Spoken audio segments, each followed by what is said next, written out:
आदिनमन भावनाथेश्वराला, आदिनमन भावनाथेश्वराला, भावनाथेश्वराला, पुण्यभूमीच्या या मातीला, शेतकरी कामगार वर्गाला, मृदगंध भोवती दरवळला, आमंत्रण साहित्य विश्वाला, साहित्य विश्वाला जिरहा जी, साहित्य विश्वाला जिरहा जी.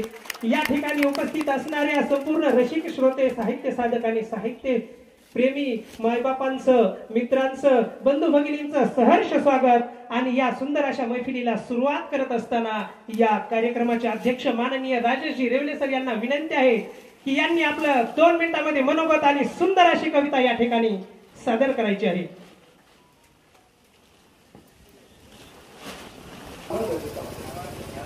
कविता ही जात धर्म याच्या पलीकडे जाऊन मानवतेचा ध्वज खांद्यावर घेऊन जातात.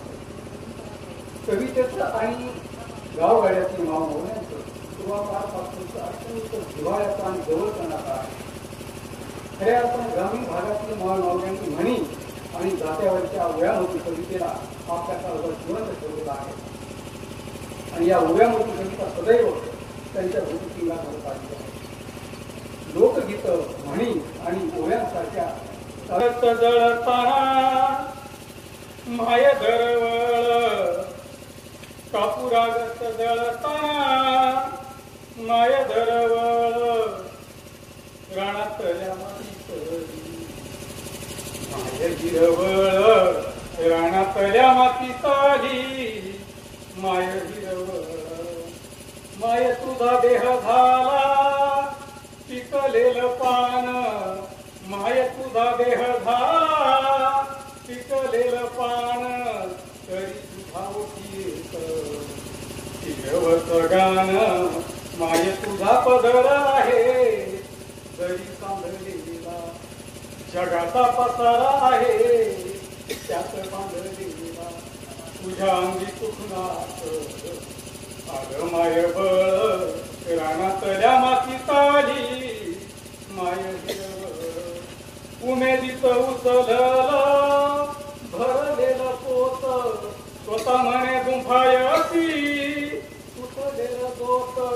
रानातल्या पातुळ्या तुझा देह दुष्काळाची देतो लढा, उडीत लागली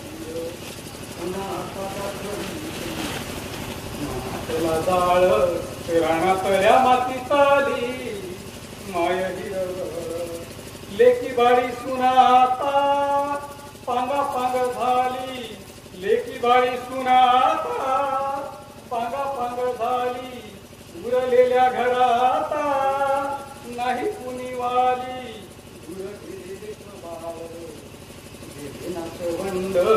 रचलेल्या सपनांची पडली करंड, हातामध्ये राही रानातल्या मातीताली माय हिरवळ. आणि आता शेवट पहा. खाऊनिया खस्ता माय भिजूनिया गेली, खाऊनिया खस्ता माय भिजूनिया गेली. भिजतच अशी माय भिजूनिया गेली, भिजलेली माय स्वर्गात जाते विहिरीच्या पाण्यातून. साऱ्या शिवारात आता शीळ, साऱ्या शिवारात आता शीळ. रानातल्या मातीताली माय, रानातल्या मातीताली माय, रानातल्या मातीताली माय. अध्यक्ष साहेबांनी या ठिकाणी सादर केलेले आहे. कधी दळता कांडता, कधी चिरताना भाजी, कधी दळता कांडता, कधी चिरताना भाजी. वारलेल्या आजोबाची कथा सांगायची आजी. असं सुंदर लेखन आमच्या अध्यक्ष साहेबांचं आहे. जोरदार टाळ्या होत्या एकदा आणखी त्यांच्यासाठी.